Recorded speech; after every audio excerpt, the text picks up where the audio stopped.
ओम नमो भगवते वासुदेवाय। जय श्री कृष्ण। राधे राधे। महात्म्य कथा आरंभ करने से पहले हम माघ मास में सुने जाने वाली माता सीता की नित्य नेम की कहानी सुनेंगे।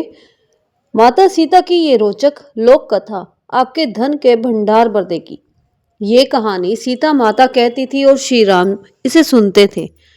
एक दिन श्री राम भगवान को किसी काम के लिए बाहर जाना पड़ गया तो सीता माता कहने लगी कि भगवान, मेरा तो 12 वर्ष का नित्य नेम अर्थात नित्य नियम है। अब आप बाहर जाएंगे तो मैं अपनी कहानी किसे सुनाऊंगी।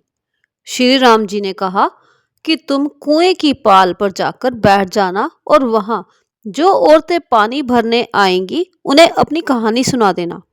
सीता माता कुएं की पाल पर जाकर बैठ जाती हैं। एक स्त्री आई।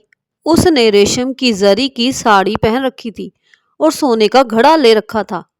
सीता माता उसे देख कहती है कि बहन, मेरा 12 वर्ष का नित्य सुन लो। पर वह स्त्री बोली कि मैं तुम्हारा नित्य सुनूंगी तो मुझे घर जाने में देर हो जाएगी और मेरी सास मुझसे लड़ेगी। उसने कहानी नहीं सुनी और चली गई। उसकी रेशम जरी की साड़ी फट गई। सोने का घड़ा मिट्टी के घड़े में बदल गया। सास ने देखा तो पूछा कि ये किसका दोष अपने सिर लेकर आ गई है तू। बहू ने कहा कि कुएं पर एक औरत बैठी थी। उसने कहानी सुनने के लिए कहा, लेकिन मैंने सुनी नहीं, जिसका ये फल मिला। बहू की बात सुनकर अगले दिन वही साड़ी और घड़ा लेकर सास कुएं की पाल पर गई। सास को वही माता सीता बैठी मिली तो माता सीता ने कहा कि बहन, मेरी कहानी सुन लीजिए। सास बोली कि एक बार छोड़, मैं तो 4 बार कहानी सुन लूंगी। राम आए, लक्ष्मण आए, देश के पुजारी आए, नित नेम का नेम लाए, आओ राम बैठो राम, तपी रसोई जियो राम, माखन मिश्री खाओ राम, दूध पताशा पियो राम, सूत के पलका मोठो राम, शाल दुसाला पोठो राम, शाल दुसाला ओढ़ो राम, जब बोलू जब राम ही राम, राम सवारे सबके काम, खाली घर भंडार भरेंगे, सबका बेड़ा पार करेंगे। श्री राम जय जय राम, श्री राम जय जय राम। सास बोली कि बहन, कहानी तो बहुत अच्छी लगी। कहानी सुनकर सास घर चली गई और उसकी साड़ी फिर से रेशम जरी की बन गई। मिट्टी का घड़ा फिर सोने के घड़े में बदल गया। बहू कहने लगी, सासू माँ, आपने ये सब कैसे किया। सास ने कहा कि बहू, तू दोष लगा के आई थी और मैं अब दोष उतार कर आ रही हूँ। बहू ने फिर पूछा कि वह कुएं वाली स्त्री कौन है। सासू बोली कि वह सीता माता थी। वह पुराने से नया कर देती है, खाली घर भंडार भर देती है। वह लक्ष्मी जी का वास घर में कर देती है। आदमी की जो भी इच्छा हो उसे पूरा कर देती है। बहू बोली कि ऐसी कहानी मुझे भी सुना दो। सास बोली कि ठीक है, तुम भी सुनो। और सास ने कहानी शुरू की। राम आए, लक्ष्मण आए, देश के पुजारी आए, नित नेम का नेम लाए, आओ राम बैठो राम, तपी रसोई जियो राम, माखन मिश्री खाओ राम, दूध पताशा पियो राम, सुत के पलका मोठो राम, शाल दुसाला पाठो राम, शाल दुसाला ओढ़ो राम, जब बोलूं जब राम ही राम, राम सवारे सबके काम, खाली घर भंडार भरेंगे, सबका बेड़ा पार करेंगे। श्री राम जय राम, श्री राम जय जय राम। कहानी सुनकर बहू बोली कि कहानी तो बहुत अच्छी है। सास ने कहा कि ठीक है, इस कहानी को रोज कहा करेंगे। अब सास बहू रोज सवेरे उठती, नहाती धोती और पूजा करने के बाद नित्य नेम की सीता की कहानी कहती। एक दिन उनके यहाँ एक पड़ोस की औरत आई और बोली कि बहन, जरा सी आँच देना। तो वह बोली कि आँच तो अभी हमने जलाई ही नहीं। पड़ोसन ने कहा कि तुम सुबह 4 बजे से उठकर क्या कर रही हो फिर। उन्होंने कहा कि सुबह उठकर हम पूजा करते हैं, फिर सीता माता की नित्य नेम की कहानी कहते हैं। पड़ोसन ने उनकी बात सुनकर फिर कहा कि सीता माता की कहानी कहने से तुम्हें क्या मिला। वह बोली कि इनकी कहानी कहने से घर में भंडार भर जाते हैं, सारे काम सिद्ध होते हैं, मन की इच्छा भी पूरी होती है। पड़ोसन कहती कि बहन, ऐसी कहानी तो मुझे भी सुना दो फिर। वह बोली कि ठीक है, तुम भी ये कहानी सुन लो। राम आए लक्ष्मण आए, देश के पुजारी आए, नित नेम का नाम लाए, आओ राम बैठो राम। सारी कहानी सुनने के बाद पड़ोसन कहने लगी, बहन कहानी तो मुझे बहुत अच्छी लगी। अब वह पड़ोसन भी नित नेम सीता माता की कहानी कहने लगी। कहानी कहने से सीता माता ने पड़ोसन के भी भंडार भर दिए। अब तो पूरे मोहल्ले में नित नेम की कथा चल पड़ी। हर किसी की मनोकामना पूरी होने लगी। हे सीता माता, जैसे आपने सबके भंडार भरे, वैसे ही आप हमारे भी भंडार बनना, कहानी सुनने वाले के भी और कहानी कहने वाले के भी।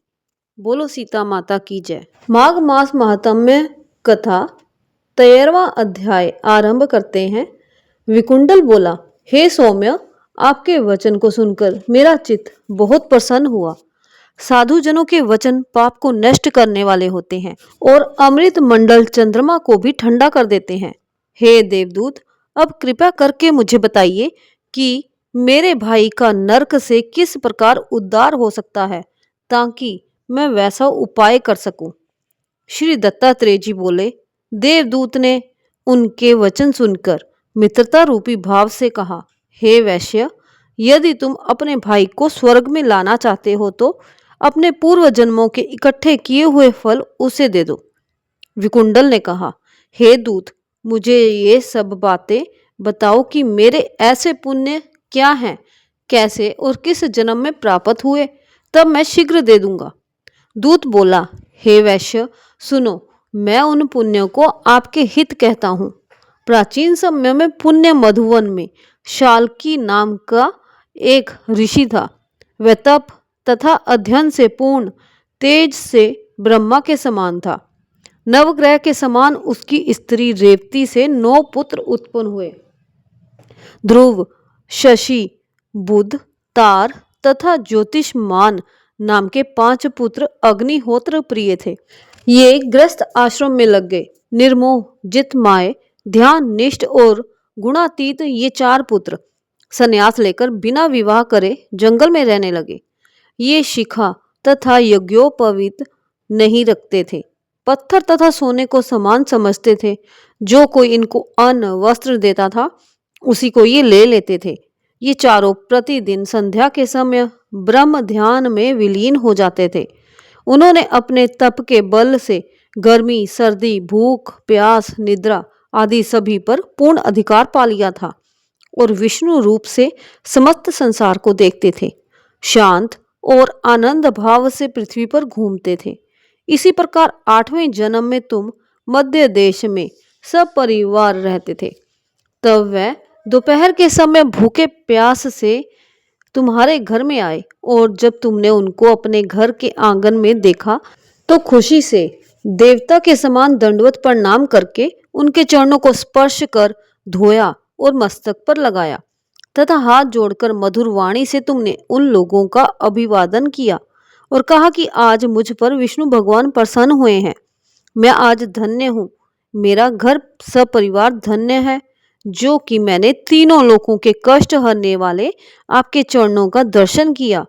आपका दर्शन भगवान हरि के दर्शन के समान धन्य है। सन्यासी के चरणों का जल पहले 7 जन्मों के किए हुए पापों को नष्ट करता है। गंध, अक्षत, पुष्प, धूप और निराजन संस्कार किए हुए रत्नों से पूजन कर तुमने इन सन्यासियों को भोजन कराया। उन परमहंसों ने प्रसन्न होकर रात में विश्राम किया तथा ज्योति स्वरूप पर ब्रह्मा के ध्यान में लग गए। हे वैश्यवर, इन सन्यासियों के अतिथि सत्कार का पुण्य जो तुमको मिला, उसका वर्णन मैं 1000 सुख से नहीं कर सकता। आप भूतों में प्राणी, प्राणियों में सद्बुद्धि वाले हैं, मतिमानों में मानव और मानवों में उत्तम ब्राह्मण हैं और ब्राह्मणों में विद्वान, विद्वानों में पुण्य करने वाले और पुण्य करने वालों में ब्रह्मावादी हैं। सत्वगुणी ब्रह्मावादी ग्रस्त के घर में विश्राम करने से उसके जन्म जन्मांतरों के पाप क्षण भर में नष्ट होते हैं। यदि आपने भाई को नरक से विमुक्त करना चाहते हो तो अपने 8वें जन्म के पुण्य उसे दे दो। दूत के ऐसा कहने पर उसने अपने भाई को वह परम पुण्य अर्पण कर दिया। वह नरक से निकल आया। देवताओं ने इन दोनों पर फूलों की वर्षा की। फिर वह स्वर्ग में चले गए और दूत अपने स्थान को चला गया। ये देवदूत का वाक्य बुद्धि देने वाला है। हे राजन, इस इतिहास को जो कोई सुनता या पढ़ता है वह पाप से मुक्त होकर 1000 गोदान का फल पाता है। इस तरह माघ मास महात्म्य का 13वां अध्याय संपूर्ण हुआ। बोलो विष्णु भगवान की जय, माँ लक्ष्मी की जय। आरती तुलसी माता की। जय तुलसी माता, बोलो जय तुलसी माता। सब जग सुख की दाता, तुम हो वरदाता। जय तुलसी माता। सब योगों के ऊपर, सब रोगों के ऊपर, रुज से रक्षा करके भव त्राता। जय तुलसी माता। बटुपुत्री है श्यामा, सरबल्ली है ग्राम्या। विष्णु प्रिया जो तुमको सेवे सो तर जाता। जय तुलसी माता। हरि के शीश विराजत, त्रिभुवन से हो वंदित। पतित जनों की तारणी तुम हो विख्याता। जय तुलसी माता। लेकर जन्म विजन में आई दिव्य भवन में, मानव कुल तुम ही से सुख संपत्ति पाता। जय तुलसी माता। हरि को तुम अति प्यारी, श्याम वर्ण सुकुमारी। प्रेम अजब है उनका, तुमसे कैसा नाता। जय तुलसी माता। बोलो तुलसी माता की जय।